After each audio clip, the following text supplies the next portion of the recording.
الحمد لله الذي أنزل على عبده الكتاب ولم يجعل له عوجا وتبارك الذي جعل في السماء بروجا وجعل فيها سراجا وقمرا منيرا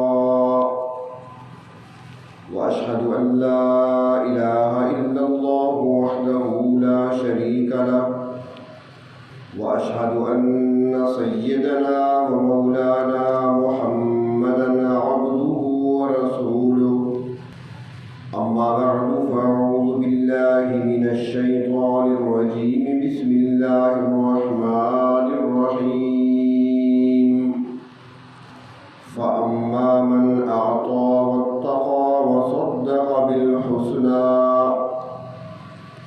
صدق الله مولانا العظيم مولاي صل وسلم دائما أبدا على حبيبك خير الخلق كلهم قابل احترام حضور اور دوستوں، آج 22 جمادی الثانی ہے۔ یہ وہ تاریخ ہے کہ اسی تاریخ کو نبی اکرم صلی اللہ علیہ وسلم کے یار غار خلیفہ اول جناب سیدنا حضرت ابوبکر صدیق رضی اللہ تعالی عنہ کا یوم وفات ہے۔ اسی مناسبت سے انہیں خراج تحسین پیش کرتے ہوئے ان کی سیرت کے حوالے سے چند ایک گزارشات آپ کی خدمت میں پیش کرنی ہے۔ آپ کے سامنے سورۃ اللیل کی ایک آیت تلاوت کی ہے۔ اس آیت میں اللہ تبارک و تعالی نے حضرت ابوبکر صدیق رضی اللہ تعالیٰ عنہ کی 3 صفات کو بیان فرمایا ہے۔ سورۃ اللیل قرآن کریم کی سورت ہے، 30ویں پارے میں ہے۔ اس کے بعد سورۃ الضحیٰ ہے۔ سورۃ الضحیٰ میں نبی اکرم صلی اللہ علیہ وسلم کے فضائل بیان ہوئے ہیں، اور سورۃ اللیل میں حضرت ابوبکر صدیق رضی اللہ تعالیٰ عنہ کے فضائل کو بیان فرمایا گیا ہے۔ یہاں پر ایک نقطہ سمجھنے کا ہے کہ سورۃ الضحیٰ جس میں نبی اکرم صلی اللہ علیہ وسلم کے فضائل کا تذکرہ ہے، اس کو بعد میں بیان کیا گیا، اور سورۃ اللیل جس میں حضرت ابوبکر صدیق رضی اللہ تعالی عنہ کے فضائل بیان ہوئے ہیں، اس کو پہلے لایا گیا۔ ترتیب میں دیکھیں، مصحف کی ترتیب میں، کتابی ترتیب میں سورۃ اللیل پہلے ہے، سورۃ الضحیٰ بعد میں ہے۔ صدیق اکبر رضی اللہ تعالیٰ عنہ کے فضائل کو پہلے بیان کیا گیا، نبی اکرم صلی اللہ علیہ وسلم کے فضائل اگلی صورت میں ہیں، وہ اس کے بعد ہے۔ تو اس میں کیا حکمت ہے؟ تو مفسرین کرام نے یہاں پر ایک عجیب نقطہ بیان فرمایا ہے۔ وہ فرماتے ہیں کہ ترتیب میں دیکھا جائے تو سورۃ اللیل پہلے ہے، گویا حضرت ابوبکر صدیق کے فضائل کو پہلے بیان کیا گیا، اللہ کے محبوب صلی اللہ علیہ وسلم کے فضائل بعد میں آتے ہیں۔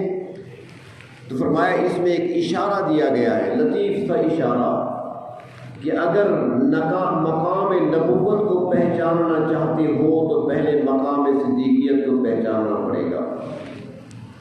اگر نبی اکرم صلی اللہ علیہ وسلم تک پہنچنا چاہتے ہو تو پھر پہلے صدیق کا دامن تھامنا اور پکڑنا پڑے گا، اس لیے ان کو پہلے لایا گیا۔ تو بہرطور اس آیت میں اللہ تبارک و تعالی حضرت ابوبکر صدیق رضی اللہ تعالیٰ عنہ کی صفات کو بیان کرتے ہوئے فرماتی ہیں فَأَمَّا مَنْ أَعْطَى۔ صدیق کون ہے؟ صدیق وہ ہے جس نے اپنا سب کچھ اللہ کے نبی پر قربان کر دیا، سب کچھ اللہ کے نبی کو دے دیا۔ بڑی عجیب سی بات ہے، لکھا ہے علماء نے کہ نبی اکرم صلی اللہ علیہ وسلم نے ایک مرتبہ ارشاد فرمایا کہ اگر میں دنیا میں کسی کو اپنا خلیل بناتا تو پھر میں ابو بکر کو اپنا خلیل بنا لے گا۔ اللہ کے سوا اگر میں کسی اور کو خلیل بناتا تو ابو بکر کو اپنا خلیل بناتا۔ اس کو یوں سمجھے کہ اللہ کے محبوب نے فرمایا کہ اگر میں دل میں کسی کو بسا سکتا اللہ کے علاوہ تو میں ابو بکر کو اپنے دل میں بساتا، مگر میرے دل میں اللہ کی محبت بس چکی ہے، اب دل میں کوئی نہیں آ سکتا۔ مقام یہ ہے کہ اگر کسی کے لیے جگہ ہوتی تو پھر ابو بکر کے لیے ہو، خلیل ابو بکر کو ہونا۔ تو گویا کہ ابو بکر صدیق وہ ہیں جو اللہ کے محبوب کی نظر میں مقام خلیل کا رکھتے ہیں۔ اور دوسری طرف دیکھ لیا جائے کہ اللہ رب العزت نے بھی اس کائنات میں سے ایک کو اپنا خلیل بنایا، جس کو ابراہیم کہا جاتا ہے۔ ابراہیم علیہ السلام کو اللہ تبارک و تعالیٰ نے اپنا خلیل بنایا۔ وَاتَّخَذَ اللَّهُ إِبْرَاهِيمَ خَلِيلًا۔ تو ابراہیم اللہ کے خلیل اور ابو بکر نبی اکرم صلی اللہ علیہ وسلم کے خلیل۔ اب موازنہ کیا جائے، آزمائش دیکھیں، امتحان دیکھیں کہ جو اللہ کا خلیل بنا اس پر آزمائش آئی تو پھر اس کو نار میں جانا پڑا۔ نار جانتے ہیں نا، آگ میں۔ جو اللہ کے خلیل بنے، آزمائش آئی تو نار میں جانا پڑا، جان کی قربانی دینی پڑی۔ اور جو اللہ کے نبی کے خلیل، ان پر آزمائش آئی تو ان کو غار میں جانا پڑا۔ اللہ رب العزت نے نار کا تذکرہ بھی قرآن میں کر دیا اور غار کا تذکرہ بھی قرآن میں کر دیا۔ یا نار کونی بردا و سلام علی ابراہیم، نار کا تذکرہ قرآن میں اور غار کا تذکرہ بھی قرآن میں۔ ثانی اثنین اذ ہما فی الغار، دو کا تذکرہ جو غار میں بیٹھے ہوئے تھے وہ تذکرہ بھی قرآن کے اندر۔ حضرت خلیل یعنی ابراہیم علیہ السلام اللہ رب العزت کی رضا کی خاطر جان کی قربانی پیش کرتے ہیں۔ جب وقت آتا ہے تو خاندان کو چھوڑ دیتے ہیں، گھر بار کو چھوڑ دیتے ہیں، نکل پڑتے ہیں ہجرت پر۔ اور جو اللہ کے نبی کے خلیل، وہ بھی جب وقت آتا ہے تو بیوی بچوں کو چھوڑ کر، گھر بار چھوڑ کر اللہ کے نبی کی معیت میں ہجرت کرتے ہوئے مکہ کو چھوڑ دیتے ہیں۔ حضرت ابراہیم علیہ السلام جب اپنے بچے کو، حضرت اسماعیل علیہ السلام کو مہاجر بنا کر فلسطین سے لے کر آئے اور مکہ مکرمہ کی سرزمین پہ چھوڑا تو یہاں آباد کرنے پر انہوں نے اللہ کا گھر بنایا جس کو بیت اللہ کہا جاتا ہے، جس کو کعبہ کہا جاتا ہے۔ اور جو اللہ کے نبی کے جو خلیل ہیں وہ جب ہجرت کر کے مدینہ پہنچتے ہیں تو وہاں بنیاد رکھتے ہیں تو وہ بھی اللہ کے گھر کی، جس کو مسجد نبوی کہا جاتا ہے۔ دونوں مقام والے، مرتبے والے مقامات ہیں، بیت اللہ ہو یا مسجد نبوی ہو۔ اور صدیق اکبر نے ایک کمال تو اور کیا کہ خلیل اللہ نے اللہ کا گھر تو تعمیر کر دیا اللہ کے حکم پر، مگر زمین اللہ کی تھی، زمین اللہ کی تھی، قیمتاً نہیں لی۔ جبکہ ابو بکر جب آتے ہیں مدینہ منورہ، مسجد تعمیر ہوتی ہے تو صدیق اکبر اپنی جیب کی رقم سے خرید کر زمین وقف کرتے ہیں۔ آج تک وقف چلی آ رہی ہے۔ اور یہ وہی ٹکڑا زمین کا ہے کہ اللہ تبارک و تعالیٰ کے پیغمبر جناب نبی کریم صلی اللہ علیہ وسلم نے ممبر پہ کھڑے ہو کر فرمایا تھا، ما بین بیتی و ممبری روضۃ من ریاض الجنہ، میرے ممبر اور میرے گھر کے درمیان کا جو ٹکڑا ہے فرمایا جنت کا ٹکڑا ہے۔ اور یہ وہی ٹکڑا ہے جو ابو بکر صدیق نے اپنی جیب کی رقم سے خریدا تھا۔ تو اللہ تعالیٰ فرماتے ہیں صدیق اکبر کا مقام مرتبہ بیان کرتے ہوئے صفت بیان کرتی ہیں کہ فَأَمَّا مَنْ أَعْطَى، سب کچھ دے دیا۔ یہ قربانی پہ آسان کام نہیں ہوتا، ہر کسی کے بس کی بات نہیں ہے قربانی دینا۔ ہجرت کے رات جب چلتے ہیں نا صدیق اکبر اللہ کے رسول کے ساتھ، اب صرف یہ نہیں کہ آپ ساتھ چلے بلکہ پورا گھرانہ خدمت پہ لگا ہوا، اپنی جان پیش کر دی۔ آسان تو نہیں تھا، پورے علاقے کی دشمنی لینا کوئی آسان کام نہ تھا۔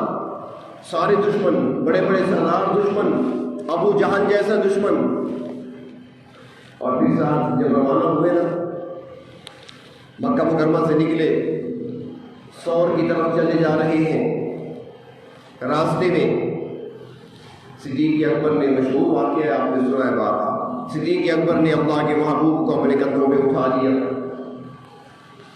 تو صبح ہوئی، ابو جہل اور اس کے کارندے وہ چل پڑے، نشان قدموں کے دیکھتے ہوئے چل رہے ہیں، ڈھونڈنے نکلے ہیں کہ دیکھیں کہاں کس راستے پر گئے اور کہاں گئے ہیں۔ تلاش تو ان کو اللہ کے نبی کی ہے، نقش پا تلاش کرتے ہوئے چل رہے ہیں، کھوجی ان کے ساتھ ہیں جو نشان قدم دیکھ کر بتا رہے ہیں یہ اللہ کے نبی کے قدم ہیں، یہ صدیق کے قدم ہیں، چل رہے ہیں۔ ایک مقام آیا، کھوج لگانے والے رک گئے، کہنے لگے ابو جہل سے کہ جس کی ہمیں تلاش تھی اس کے تو آگے قدم جا نہیں رہے، یہاں پر قدم رک گئے، آگے تو قدم نہیں ہے، آگے کس کے قدم ہیں؟ ابو بکر کے قدموں کے نشان تو ہیں، مگر آپ صلی اللہ علیہ وسلم کے قدموں کے نشان ہی نہیں، کہاں چلے گئے یہاں سے؟ ابو جہل سب سے بڑا دشمن، دشمن اسلام، دشمن پیغمبر اسلام، دشمن دین، سب سے بڑا دشمن، اتنا بڑا دشمن کہ اللہ کے محبوب نے فرمایا تھا کہ میری امت کا فرعون ہے یہ۔ وہ دشمن کیا کہتا ہے؟ جملہ سنا دو آپ کو، ہے دشمن کا جملہ، لیکن اس میں وزن دیکھنا کتنا ہے، جملہ کتنا قیمتی ہے۔ ابو جہل کہنے لگا کہ نشان دو اشخاص کے تھے جن پر ہم چلے آ رہے تھے، اللہ کے نبی کے قدموں کے نشان بھی تھے، ابو بکر کے قدموں کے نشان بھی تھے، مگر اب اللہ کے نبی کے قدموں کے نشان نظر نہیں آ رہے، ابو بکر کے قدموں کے نشان نظر آ رہے ہیں۔ ابو جہل کھوجی سے کہتا ہے کہ انہی نشانوں پر چلو، اگر نبی تک پہنچنا ہے تو نقش پائے صدیق پر چلنا پڑے گا، نقش پائے صدیق پر چلو گے تو نبی تک پہنچو گے۔ یہ جملہ آج کا نہیں، 14 صدیاں پہلے کا ہے۔ نبی تک تب پہنچ سکتے ہو جب ابو بکر کے نقش قدم پہ چلتے رہو گے۔ تو بہر طور اللہ کے خلیل ہیں تو اللہ رب العزت نے انعام کیا دیا؟ جو امتحانات پاس کر لیے، امتحان میں آزمائشوں میں کامیاب ہوئے، رب تعالیٰ نے انعام دیا، انی جاعلک للناس اماما۔ ابراہیم آپ ہر امتحان میں کامیاب ہوئے، کامران ہو چکے ہو، لہذا اب تیرے سر پر تاج امامت رکھا جاتا ہے، امام بنایا جا رہا ہے ابراہیم علیہ السلام کو۔ خلیل کس کے؟ اللہ کے۔ اور جس کو اللہ کے محبوب صلی اللہ علیہ وسلم نے اپنا خلیل بنانا چاہا تو جب امتحانات و آزمائش سے گزرے، کامیاب ہوئے، تو اللہ کے محبوب نے آخر میں کیا فرمایا تھا؟ مروا ابا بکر فلیصلی بالناس، ابو بکر سے کہو کہ لوگوں کو نماز پڑھائیں۔ امامت کا مسلح ابو بکر کے حوالے کر دیا، گویا ایک خلیل اللہ کے ہیں، جب کامیاب ہوتے ہیں اللہ انعام دیتے ہیں، ملت کا امام بنا دیتے ہیں، اور جو اللہ کے نبی کے خلیل بننے والے تھے جب ان کو انعام ملا تو امت کا امام بنا دیا گیا۔ وہ ملت کے امام ہیں تو یہ امت کے امام ہیں۔ تو اللہ تعالیٰ فرماتے ہیں کہ صفت کیا ہے ان کی؟ آقا، سب کچھ دے دیا، جان تک قربان کرنے کے لیے تیار ہو گئے، سارا گھرانہ خدمت کے لیے وقف کر دیا۔ جب ہمارے سور میں تھے 3 دن تو بیٹی اسما بچی ہے، ان کی ڈیوٹی ہے کہ روزانہ کھانا لے کر جاتی ہے۔ ہمارے حاجی صاحبان جاتے ہیں نا، وہاں بڑا شوق ہوتا ہے یہاں سے، جب وہاں جاتے ہیں چڑھائی کو دے کر رک جاتے ہیں، جبکہ آج کل تو راستہ بنا ہوا ہے، بڑے بڑے جوان وہاں پر چڑھ نہیں سکتے اوپر، ایک مرتبہ ہمارے ساتھ تقریباً 13-14 کے قریب جوان تھے، ہمارے ساتھ چلے گئے کہ ہم چلیں گے پہاڑی پر، غار ثور تک جائیں گے، ٹھیک ہے چلیں۔ حاجی میاں مستقیم یہاں پر موجود ہیں، ان سے آپ پوچھ سکتے ہیں کیونکہ وہ بھی ان میں شامل تھے بہانہ بنانے والوں میں۔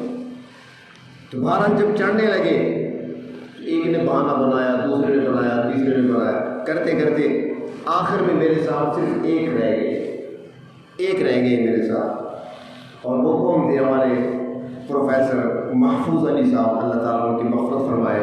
عمر کی 70 سے اوپر تھی اس وقت، 71-72 سال ان کی عمر تھی، جو میرے ساتھ تھے۔ جب قریب پہنچے غار ثور کے تو مجھے کہنے لگے کہ بھائی صاحب، اللہ کے نبی جب تشریف لائے تھے تو وہ بھی تو 2 ہی تھے نا، ہم بھی 2 ہی بچے ہیں۔ روانہ 13-14 ہوئے تھے ہم، وہ سارے راستے میں ہی ٹوٹتے چلے گئے، ہم سے بیٹھتے گئے، کسی نے کیا بہانہ بنایا، کسی نے کیا بہانہ، سمجھتے تھے ہم بہانے ہیں سارے۔ تو بہر طور آج کل کا جوان بھی چڑھتے ہوئے سوچتا ہے کیسے چڑھوں گا، درمیان میں پھر وہ رک جاتے ہیں۔ لیکن صدیق اکبر کی بیٹی کھانا پہنچانے روزانہ جاتی ہے 3 دن۔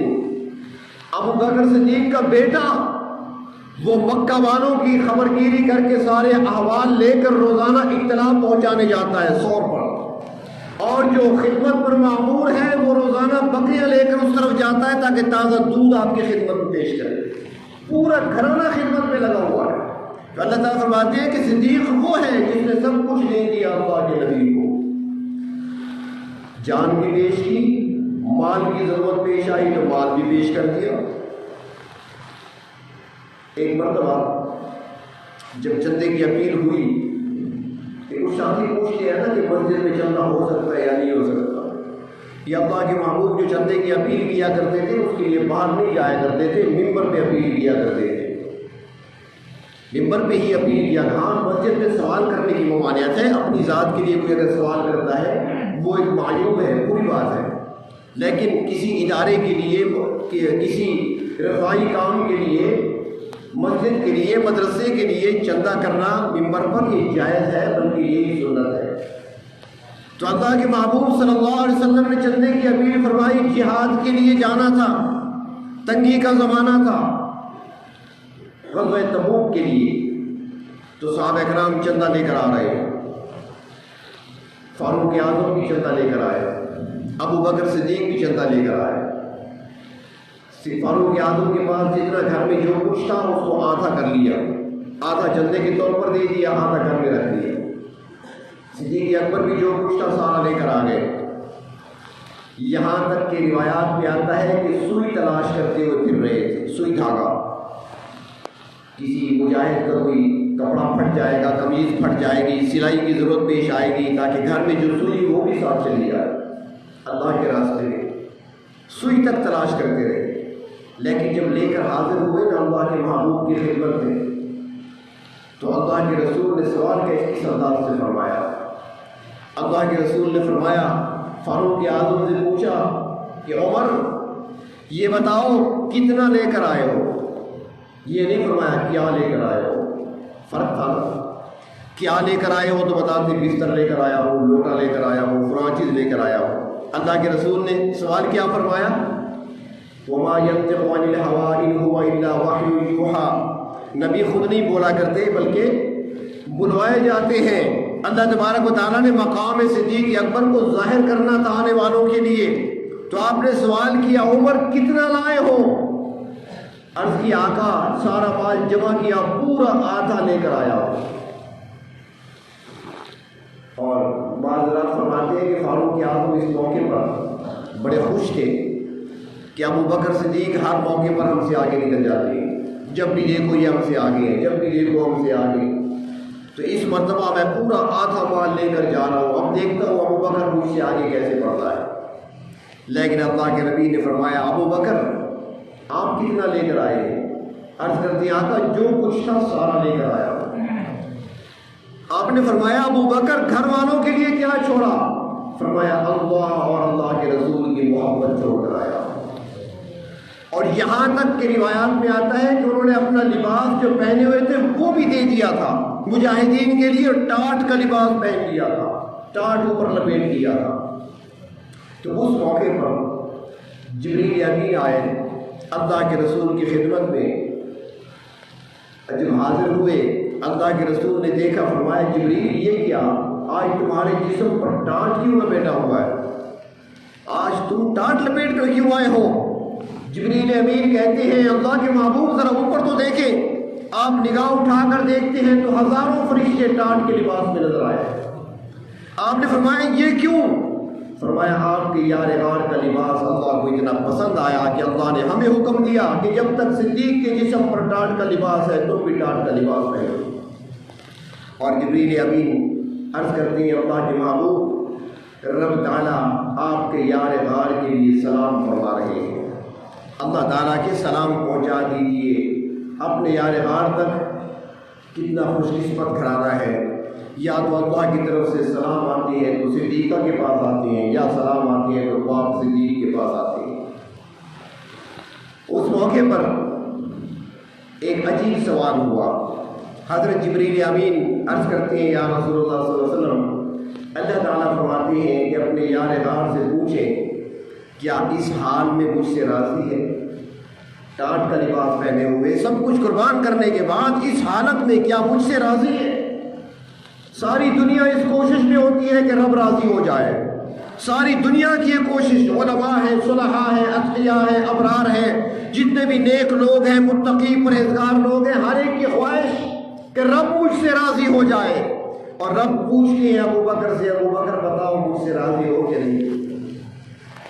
صدیق اکبر سر جھکا دیتے ہیں اللہ بہرحال میں راضی ہوں. تو اللہ تعالیٰ فرماتے ہیں فَأَمَّا مَنْ أَعْطَىٰ. سورۃ اللیل میں ابو بکر صدیق کی صفات بیان کرتے ہوئے رب تعالیٰ خود فرماتی ہے وہ ہے جس نے سب کچھ دے دیا میرے نبی کو، سب کچھ قربان کر دیا، جان قربان کر دی، مال قربان کر دیا، جو کچھ تھا سب کچھ دے دیا. بلکہ ایک مرتبہ بیٹھے ہوئے تھے تو وہاں پر اللہ کے محبوب کی خدمت میں عرض کرنے لگے یا رسول اللہ صلی اللہ علیہ وسلم، اس دنیا کی زندگی میں مجھے تین چیزیں پسند ہیں. تین چیزیں پسند ہیں. آپ میں سے کسی سے پوچھ لیں، آپ کسی سے، وہ بھی کہے گا مجھے کیا پسند ہے. ہمارے یہاں تو کوئی سواری کسی کو پسند ہوگی اور کسی کو بغلا کار اونچی پسند ہوگی، لیکن صدیق اکبر کی پسند بھی ایک ہی ہے. عرض کرتے ہیں تین چیزیں پسند ہیں، اور ان تین چیزوں میں سے جو پہلی چیز پسند ہے وہ کہنے لگے بس میری نگاہ ہو آپ کا چہرہ انور ہو، بس دیدار کرتا رہوں، آپ کا دیدار کرتا رہوں. اور یہ چیز میں نے پہلے عرض کیا تھا نا، آپ کو یاد ہوگا، بلکہ اکثر یہ بات ہوتی ہے کہ طلب اور تڑپ جب سچی ہوتی ہے نا تو اللہ تعالیٰ پھر اسباب بناتے ہیں. ہم تو ایسے چوری کے مجنوں بنے ہوئے ہیں، حقیقت میں ہمارے پاس کچھ نہیں ہوتا، زبانی دعویٰ ہوتا ہے، دل میں کچھ نہیں ہوتا. تو وہ حقیقت پر مبنی ہوا کرتی تھی ان کی بات، دل سے نکلی ہوئی بات ہوا کرتی تھی. جب ان کی پسند ہی یہ تھی اور ان کی خواہش یہ تھی، ان کی چاہت یہی تھی کہ میری نگاہوں اور مصطفیٰ کا چہرہ انور ہو، تو اللہ تبارک و تعالیٰ نے موقع کیسا عطا فرمایا کہ غار کے اندر 3 دن تک مسلسل اللہ کے محبوب کے چہرہ انور کا دیدار کرتے رہے. اور یہ موقع کسی کو نصیب نہیں ہوا، کسی اور کے حصے میں یہ نہیں آیا. صرف ابو بکر صدیق ہیں جو 3 دن 3 راتیں مسلسل اللہ کے محبوب کے چہرہ انور کی زیارت کرتے رہے. اور پھر اللہ نے انعام کیا دیا. وہاں پر آپ نے سنا ہوگا نا کہ انہوں نے سارے سوراخ تو بند کر دیے تھے، ایک سوراخ پر اپنی ایڑی رکھی ہوئی کیونکہ کپڑا نہیں بچا تھا. تو اسی سوراخ سے کوئی زہریلا جانور آیا یا کوئی سانپ، اس نے ڈس لیا. جب اس نے ڈسا تو تکلیف ہوئی. اب اللہ کے محبوب صدیق اکبر کی گود میں سر رکھے آرام فرما رہے ہیں. اب یہ ہلتے بھی نہیں، پاؤں بھی نہیں ہٹاتے کہ کوئی چیز اندر تو ہے جس نے مجھے کاٹا ہے، اگر پاؤں ہٹا دیا تو باہر آ جائے گی اور اللہ کے محبوب کو نقصان نہ پہنچا دے. پاؤں بھی ایڑی بھی وہاں پر رکھی ہوئی ہے، دبا رکھا ہے، اور تکلیف کی وجہ سے، شدت درد کی وجہ سے آنکھوں سے آنسو نکل آئے. اب آنسو جب نکلنے لگے، اب آنسو صاف کیسے کریں؟ سر پہ ہاتھ مارا کہ پگڑی اتار کر صاف کرو. لیکن پگڑی تو پہلے پھاڑ پھاڑ کر اس راہوں کو بند کر چکے تھے، وہ تو تھی نہیں۔ پھر سوچا آستین سے صاف کروں، لیکن دیکھا تو قمیض ہی نہیں تھی، وہ تو سرہانہ بنا کر اللہ کے محبوب کے لیے گود میں رکھی ہوئی تھی، اب کپڑا کوئی نہیں تھا۔ تقدیر مسکرا رہی تھی، ابو بکر آج تمہارے آنسوؤں کی قیمت لگنے والی ہے، آج تمہارے آنسو کی قیمت لگنے والی ہے۔ تمہاری محبتوں، تمہاری وفاؤں کو دیکھ کر رب تعالیٰ آج تمہارے آنسو کی قیمت لگانے والے ہیں۔ آج یہ آنسو آستین پہ نہیں آئیں گے، آج یہ آنسو کپڑے پہ نہیں آئیں گے، آج یہ آنسو آپ کی دستار کے پلو پہ نہیں آئیں گے، بلکہ آج آنسوؤں کے لیے اللہ نے اپنے محبوب کا چہرہ آگے کر دیا ہے۔ اگر آنسو صدیق کا گرتا ہے تو اللہ کے محبوب کے چہرے انور پہ گرتا ہے۔ تو ہر دور میں عرض کر رہا تھا کہ اللہ تعالیٰ فرماتے ہیں فَأَمَّا مَنْ أَعْطَىٰ، سب کچھ دے دیا، سب کچھ اللہ کے محبوب کے قدموں پر نشاور کر دیا۔ ابو بکر نے یہ مقام ان کو ملا، اور ساتھ فرمایا کہ دوسری صفت کیا ہے، وَاتَّقَىٰ، اور وہ سب سے بڑا متقی بھی ہے۔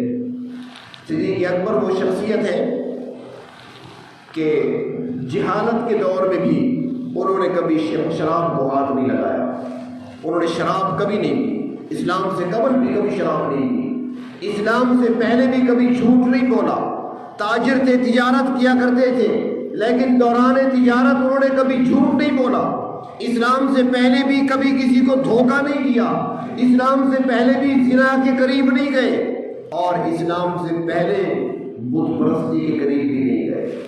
اللہ تعالیٰ نے ان کو محفوظ رکھا، بلکہ ان کے بچپن کا زمانہ تھا اور ایک بار باپ ان کو زبردستی لے گئے تھے، لیکن انہوں نے اس بت کی جس کی پوجا اس کے والدین کیا کرتے تھے، اس بت کی ناک کاٹ دی، توڑ کر رکھ دیا کہ میں اس کی پوجا کروں، جو اپنی ناک نہیں بچا سکتا مجھے کیا بچائے گا۔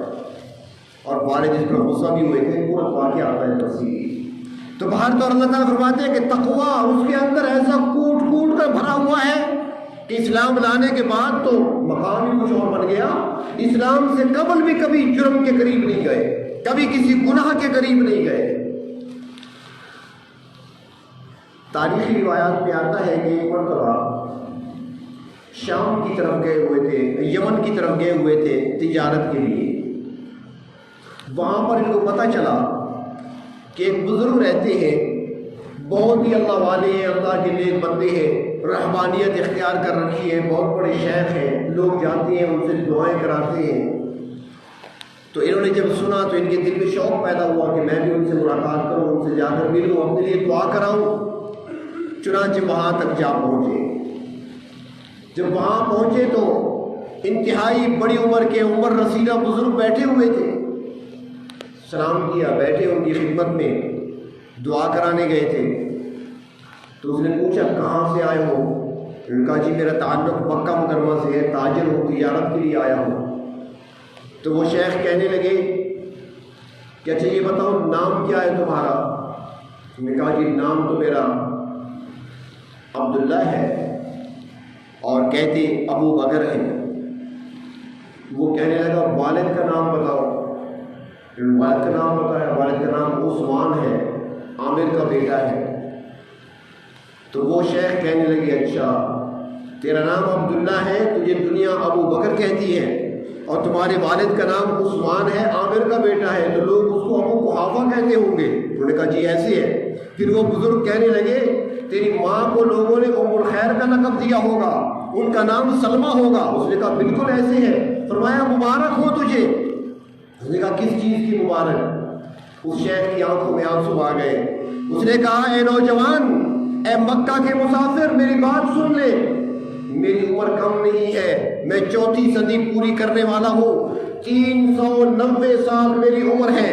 میں نے تورات کو بھی پڑھا ہے، میں نے انجیل کو بھی پڑھا ہے، میں نے زبور کو بھی پڑھا ہے، میں سابقہ آسمانی کتابوں کا صحائف کا علم رکھتا ہوں، میں پچھلی تاریخیں بھی پڑھ چکا ہوں، انبیاء علیہ السلام کی تعلیمات کو میں دیکھ چکا ہوں، پڑھ چکا ہوں، میں جانتا ہوں، میرے علم میں یہ بات ہے کہ اب وہ زمانہ قریب آ چکا ہے جب اللہ کے آخری پیغمبر دنیا میں تشریف لائیں گے، ان کا نام نامی محمد ہوگا، والد کا نام عبداللہ ہوگا، والدہ کا نام آمنہ ہوگا، وہ پیدائشی یتیم ہوں گے۔ جب میں نے سب پڑھا تھا تو میں اسی دن سے اللہ تعالیٰ سے سوال کر رہا ہوں۔ صدیاں گزر گئیں، یا اللہ اپنے محبوب کی زیارت کرا دے، اللہ اپنے اس پیغمبر کی مجھے زیارت کرا دے، میری دعا قبول نہیں ہو رہی تھی، زیارت کے لیے موقع نہیں بن رہا تھا کیونکہ ابھی تشریف نہیں لائے تھے، تو اب کچھ عرصہ پہلے سے میں یہ دعا کرنے لگا، اللہ شاید آپ کے آخری پیغمبر کا دیدار میرے مقدر میں نہ تھا، اے اللہ جو ان کا یار غار بنے گا، جو ان کا ساتھی اور رفیق بنے گا، اللہ جن کا تذکرہ ہماری کتابوں میں ملتا ہے، یا اللہ اس یار غار سے ملاقات تو کرا دے، اور آج جب تو نے آ کر بتایا تو سن لے، تو ہی وہ شخصیت ہے جس نے آخری پیغمبر کا ساتھ دینا ہے، تو ہی وہ شخصیت ہے جو اس پیغمبر کے ساتھ غار میں وقت گزارے گا، تو ہی وہ شخصیت ہے جو مزار میں بھی ساتھ ہوگا، دنیا میں بھی ساتھ ہوگا، اور حوض کوثر میں بھی ساتھ ہوگا۔ اور وہ شیخ کہنے لگے، اے ابو بکر جب واپس پہنچنا تو ہو سکتا ہے تیرے واپس پہنچنے پر وہ پیغمبر نبوت کا تاج پہن چکے ہوں، نبوت کا تاج اپنے سر پر سجا چکے ہوں، تو ان پر ایمان لے آنا اور میرے سلام بھی ان کی خدمت پہ پہنچا دے گا۔ چنانچہ صدیق اکبر جب واپس آئے تو اللہ کے محبوب صلی اللہ علیہ وسلم پر غار حرا میں وحی نازل ہو چکی تھی۔ آتے ہی جب ملاقات ہوئی، اللہ کے محبوب نے صدیق اکبر کے سامنے اسلام رکھا، اور صدیق اکبر نے بغیر کوئی مطالبہ کیے کلمہ اسلام پڑھ لیا۔ تو اس لیے اسلام کی اگر مسلمانوں کی گنتی شروع کی جائے نا، گنتی میرا ایک سے ہمیشہ شروع ہوتی ہے، تو اگر گنتی شروع کی جائے نا اسلام کی اور مسلمانوں کی، جو گنتی جہاں سے شروع ہوگی وہاں پر نام ابو بکر کا نظر آئے گا۔ سب سے پہلے اسلام کون لایا؟ ابو بکر۔ سب سے پہلا مسلمان کون تھا؟ ابو بکر۔ سب سے پہلے تصدیق کرنے والا کون تھا؟ ابو بکر۔ تو اللہ تبارک و تعالیٰ نے قرآن حکیم میں ان کی صفات، اس ایک آیت میں 3 صفات کو بیان فرمایا کہ اس نے اپنا سب کچھ اللہ کے محبوب کو دے دیا۔ دوسرا تقویٰ، سب سے زیادہ تقویٰ اس کے اندر پایا جاتا ہے، سب سے زیادہ متقی بھی وہ ہے، اور ساتھ فرمایا کہ وہ سب سے اچھی تصدیق کرنے والا ہے۔ اللہ کے محبوب صلی اللہ علیہ وسلم کی رسالت کا سب سے پہلا اور سب سے بڑھ کر تصدیق کرنے والا مصدق وہ ابو بکر صدیق ہے رضی اللہ تعالیٰ عنہ۔ یہ صدیقیت معمولی مقام نہیں ہے، معمولی مقام نہیں، بہت بڑا مقام ہے۔ اب دیکھیں نا، اگر آپ انبیاء علیہ السلام کی تاریخ کو دیکھیں تو آپ کو نظر آئے گا کہ ہر نبی اپنے سے پہلوں کی تصدیق کرتا اور آنے والوں کی خوشخبری سناتا۔ میرے بات سنائے گا، حضرت موسیٰ علیہ السلام نے خوشخبری بھی سنائی، پچھلوں کی تصدیق بھی کی، ان کے بعد جو آتے رہے پچھلوں کی تصدیق، تورات کی تصدیق کرتے رہے، صحائف کی تصدیق کرتے رہے، حضرت نوح کی، حضرت ادریس کی، حضرت آدم کی، ان کی رسالتوں کی، ان کی نبوتوں کی تصدیق کرتے رہے، اور آنے والے کے لیے خوشخبری سناتے رہے، یہاں تک کہ حضرت عیسیٰ علیہ السلام تشریف لائے سب سے آخر میں، تو انہوں نے بھی سب کی تصدیق کی جو پہلے گزر چکے تھے۔ وَمُبَشِّرًا بِرَسُولٍ، اور ایک رسول کی خوشخبری بھی سنائی، بتایا کہ یاتی من بعدی اسمہ احمد، کہ میرے بعد آنے والا جو ہے اس کا نام نامی احمد ہوگا، نام بھی بتا دیا۔ پچھلوں کی تصدیق اور آنے والے کی خوشخبری۔ جناب نبی کریم صلی اللہ علیہ وسلم تشریف لائے تو آپ صلی اللہ علیہ وسلم ختم نبوت کا تاج پہن کر آئے۔ اب آپ کے بعد کسی نے آنا نہیں تھا، تو آپ نے آ کر قیامت کی خبر دی۔ آپ نے آ کر کسی نبی کی خوشخبری نہیں سنائی، بلکہ آپ نے تشریف لا کر قیامت کی خبر دی، قیامت کے احوال بتائے، قیامت سے پہلے آنے والے واقعات کی نشاندہی فرمائی۔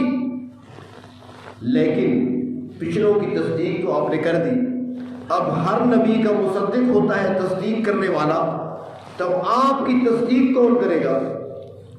عیسیٰ علیہ السلام، حضرت موسیٰ علیہ السلام آتے ہیں تو حضرت عیسیٰ اس کی تصدیق کرتے ہیں، حضرت نوح علیہ السلام آتے ہیں تو حضرت ابراہیم تصدیق کرتے ہیں، اللہ کے محبوب تشریف لاتے ہیں تو صاحب کا سارے انبیاء کی تصدیق کرتے ہیں۔ آپ تو سب کی تصدیق کر رہے ہیں، لیکن آپ کی تصدیق کون کرے گا؟ تو جو کام پہلے اللہ تبارک و تعالیٰ نبیوں سے لیا کرتے تھے، وہی کام اللہ نے ابو بکر صدیق سے لیا ہے۔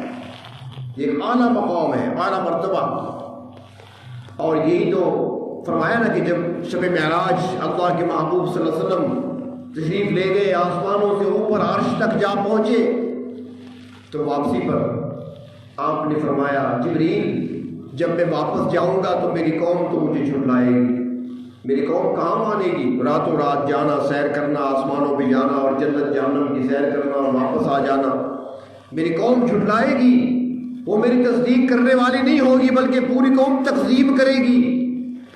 تو وہیں پر کہا گیا محبوب آپ گھبرائیں نہیں، ان قومک یکذبک، بے شک آپ کی قوم آپ کی تکذیب کرے گی، وَإِنَّ أَبَا بَكْرٍ يُصَدِّقُكَ، اور ابو بکر صدیق وہ آپ کی تصدیق کرے گا، وَهُوَ صدیق، اس لیے کہ وہ ہے ہی صدیق، وہ مقام صداقت پہ کھڑا ہے۔ تو صداقت نبوت کے ساتھ والا مقام اور مرتبہ ہے۔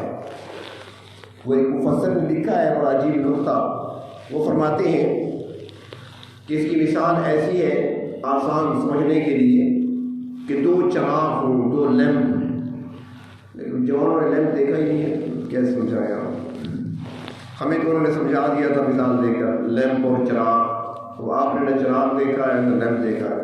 چلو موم بتی تو آپ نے دیکھی ہوگی، موم بتی کو اپنے مقام پہ کھڑا کر دیا جائے، دو موم بتیاں، ایک اپنے مقام پہ رکھیے، دوسری اپنے مقام پر رکھیے، وہ بھی تیار ہے، وہ بھی تیار ہے۔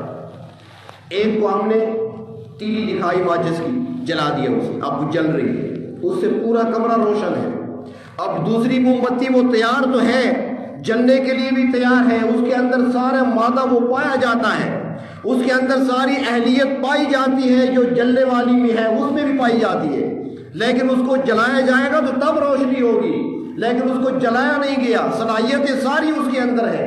فرمایا کہ یہ فرق ہے مقام نبوت اور صدیقیت میں، کہ جو نبی ہوتے ہیں ان کے سر پر تاج نبوت رکھ دیا جاتا ہے جس کی روشنی پھیلنے لگتی ہے، جو مقام صدیقیت پہ ہوتا ہے اس کے اندر صلاحیتیں ساری ہوتی ہیں لیکن تاج نبوت کا نہیں ہوتا، صلاحیتیں ساری ہوتی ہیں لیکن تاج نبوت کا اس کے سر پہ نہیں ہوتا۔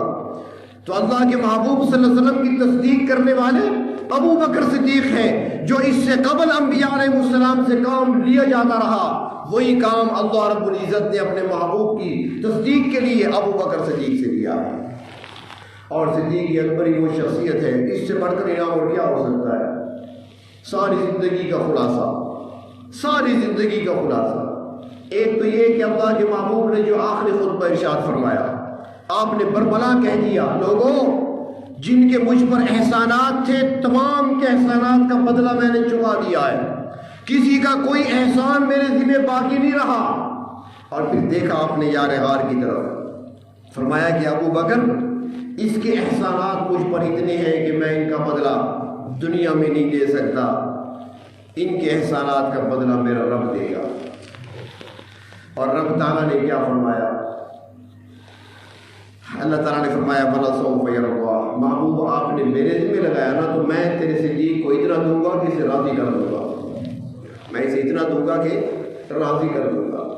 دوسرا انعام، جب وفات ہوئی تو بعد از وفات، کیونکہ وصیت فرمائی تھی کہ جب میری روح جسم کا ساتھ چھوڑ جائے، میرے جنازہ ہو جائے، غسل دے دینا تو میری چارپائی کو اٹھا کر روضہ مطہرہ کے باہر لے جانا دروازے کے قریب اور رکھ دینا اور وہیں پر آواز دے دینا، اگر دروازہ کھل جائے اور اجازت مل جائے تو مجھے اندر حجرہ مبارکہ میں دفن کر دینا، اور اگر جواب نہ آئے تو پھر مجھے بقیع قبرستان میں باقی مسلمانوں کے ساتھ دفن کرنا۔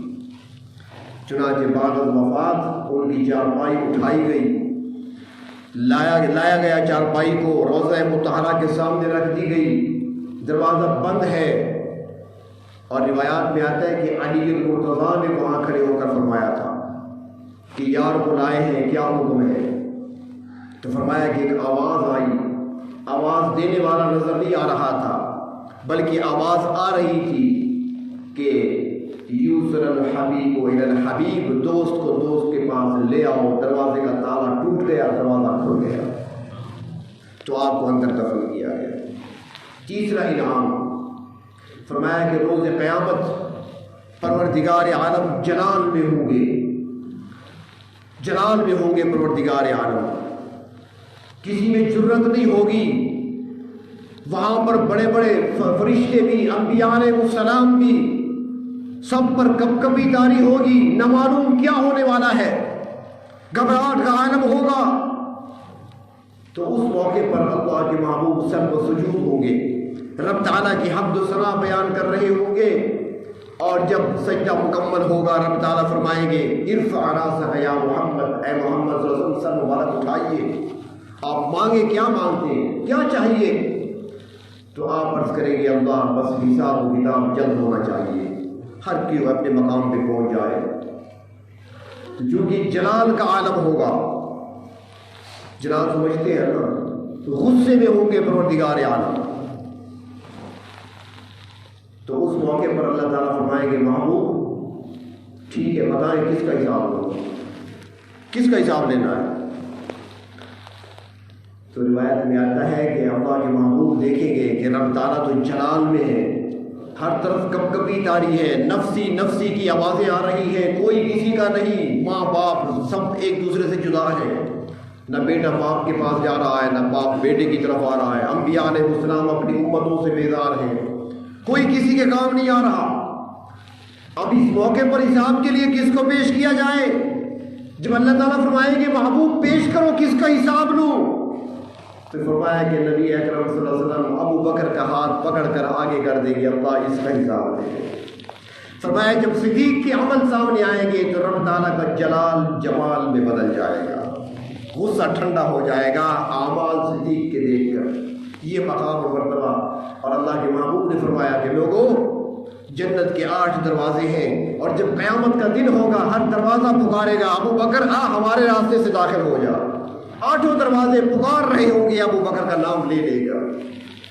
تو اللہ تبارک و تعالیٰ ہمیں ان نفوس قدسیہ کی سچی کامل محبت نصیب فرمائے، اور روز قیامت انہی کے قدموں میں ہمیں جگہ نصیب فرمائے۔ وآخر دعوانا ان الحمد للہ۔